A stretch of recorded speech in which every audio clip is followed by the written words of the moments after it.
right, students, this lecture is going to talk about promotions, which is one of the 4 P's of marketing: product, price, place.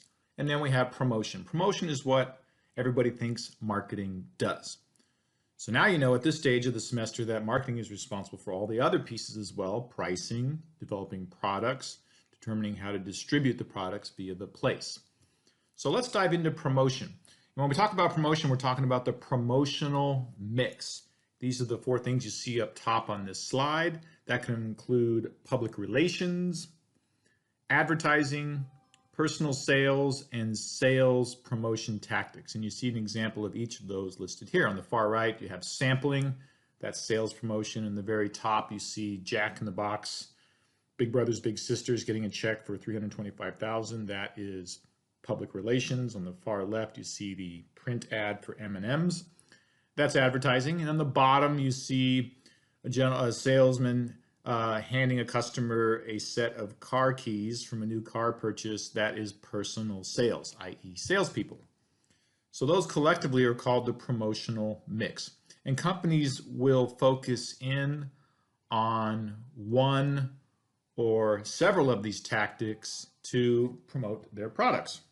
So your learning objectives for this lecture is to understand the pros and cons of each of these promotional tactics. First off is public relations. If your customer base sees you positively, then public relations can be a good strategy for you because it doesn't cost any money.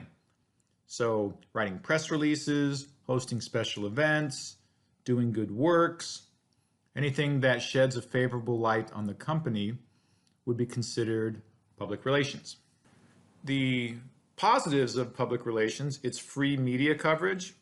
If you host an event and the media comes out to cover it, you're getting free coverage of your company. And it's more believable and has a higher engagement rate with customers than straight up advertising, because we look at it as news. The negatives of public relations is that you don't really have any control over the press. There's freedom of the press, so they might come out to cover your event and they might cover it poorly or talk negatively about you, or you might send them a press release and they might not run that press release but instead run a different story that is not favorable about your company. Or you have a launch of a new product that's relying on press coverage and something more important comes up in the news and you don't get that press coverage and you don't get any impressions on your product launch. So you don't have any control over PR, but it is free. Salespeople, direct spoken communication between buyer and seller. This is obviously for risky and expensive products like the pictures in the bottom there. If you're buying a house, you're going to work with a real estate agent. If you're buying a car, you're still most likely to work with a salesperson for that car purchase. Or also, if you work in the business to business sector, you're a business buying things from another business, then there's probably a sales rep that you'll work with who manages that account. So the advantages and disadvantages of personal sales as a promotional tactic is: the pro is if you have a high commission structure and you want to go into a new market, you can hire salespeople on commission and it really doesn't cost you any money if they're straight commission, meaning you only pay commission if your salespeople sell product. If they don't sell any product, then you don't pay out any commissions. So a personal salespeople strategy can be a good way to enter a new market without really incurring much marketing expense up front. The cons, negative effects of high commission. We all know what it's like to be badgered by a salesperson who's working on commission, and they're not really concerned about after sales support. They just want to sell you the product. So it creates a certain type of behaviors from salespeople that can be negative to the customer's experience and long-term negative to your brand. And commissions are, full commissions are more expensive. If you have a really good salesperson who is selling a lot of product, then that's more expensive per unit sold than if you were just paying them a flat salary. Here's the different sales compensation methods. Each one has different behaviors that it creates. A straight salary, you have more control, and you can tell the salesperson that they're going to do things other than sales, like after sales support. A straight commission, they only get paid if they sell product, so they're not interested in any after sales support pieces, and it is the most expensive as more product is sold. What's most common is the blue line, a combination plan where the salesperson has some type of hourly wage or base salary, and then they get a commission structure based on their sales volume. Each one of these incentivizes different behaviors from the salespeople. Sales promotion. So out of the promotional mix, public relations, advertising, personal sales, and sales promotion. Sales promotion is kind of the carnival section of promotion. So this is things like special events and coupons and discounts and buy one, get one free and trade shows and sampling. All the sales promotion strategies are kind of designed to generate some buzz right now and get some sales or awareness for your brand right now. So there's short-term strategies.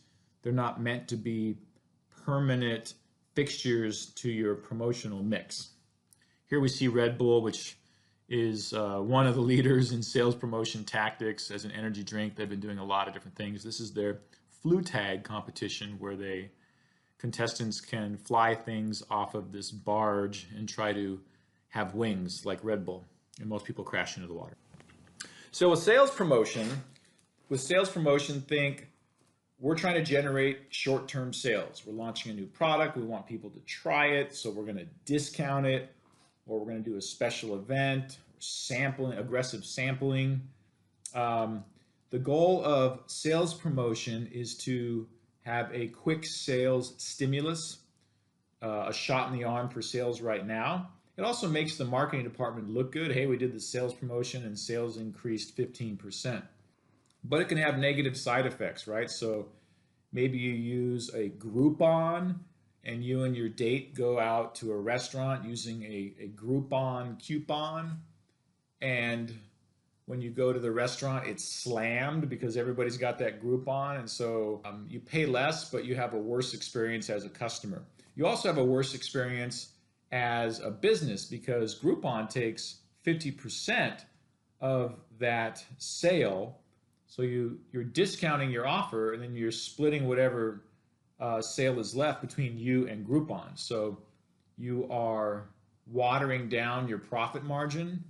So when we do a lot of discounting, which is a sales promotion tactic, we call that watering down the brand, meaning you're training your customers to only frequent your business and to only buy your products when they're on discount, right? So you water down the brand.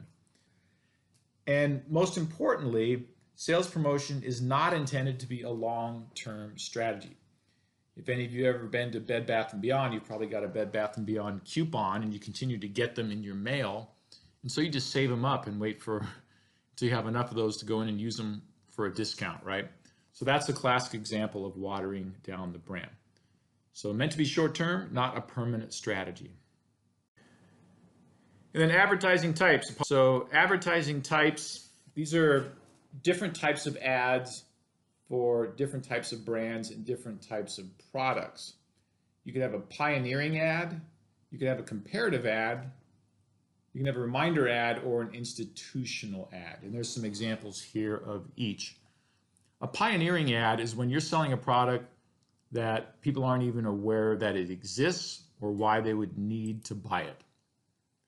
So for example, Microsoft has Microsoft HoloLens. The other type would be a comparative ad. A comparative ad, and you see that down here in the bottom with Suave shampoo comparing itself to a professional grade Nexus. Comparative ad is when you are actually naming your competitor as part of your ad. And here we see BMW versus Audi. What we see here is if you're a lower price point product and you're comparing yourself to somebody who's a stronger brand, then you can do a comparative ad, and that can make you look like a better buy. But you are also paying for some advertising for your competitor. Another common type of ad is a reminder ad. Here we see this print ad for M&Ms. A reminder ad is for strong brands that are familiar to consumers: Target, Apple, Nike, M&Ms. They don't need to necessarily push a specific product. They're just pushing the brand, letting you know that they're out there. It's a Nike swoosh on the side of a building. That is a reminder ad. And then your last category of ad type is the institutional ad. So the institutional ad really has the look and feel of public relations, and that ad is talking about the good things or the good image of the company. They're not selling a specific product. So Shell used to do the Shell Answer Man, and McDonald's does the Ronald McDonald House, where kids who have a extreme illness can stay with their families near a hospital.